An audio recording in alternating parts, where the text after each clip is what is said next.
আমাদের সন্ধ্যেবেলার টিফিন মোগলাই।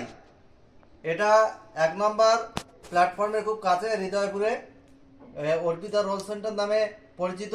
যদিও role centre, কিন্তু এখানে মোগলাইটাই বিশেষ উল্লেখযোগ্য। আর আমার মধ্যে এই হাফ মোগলাই, একটা মোগলাইয়ের হাফ কাটা আছে, আর হাফ আর একটা প্লেটে আছে।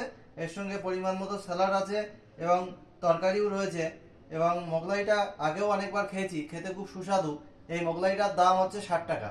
এখানে মোগলাই ছাড়া চিকেন রোল, এগ রোল, তাছাড়া cutlet, fish fry, vegetable chop, egg table সব কিছুই কিন্তু পাওয়া যায় এবং প্রচুর পরিমাণে বিক্রি রয়েছে দোকানটার। কিন্তু কারণ এর কোয়ালিটি ভালো এবং মোগলাইটা যথেষ্ট ভালো।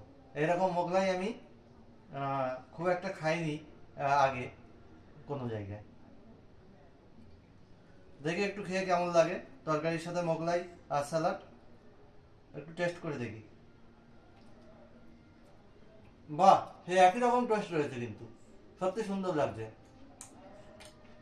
আপনারাও যারা হৃদয়পুর বা বারাসাতের কাছাকাছি থাকেন তারা নিশ্চয়ই চেনেন এই দোকানটা। একদম হৃদয়পুর স্টেশনের 1 নম্বর প্ল্যাটফর্মের কাছাকাছি, ওই অশেষ সুইটস এর উল্টো দিকে, ওরা অনেক আগে উল্টো দিকে আছে। এবং এখানে প্রচুর ভিড়ও হয়, আপনারা জানেন নিশ্চয়ই। এখান থেকে একবার ট্রাই করতে পারেন।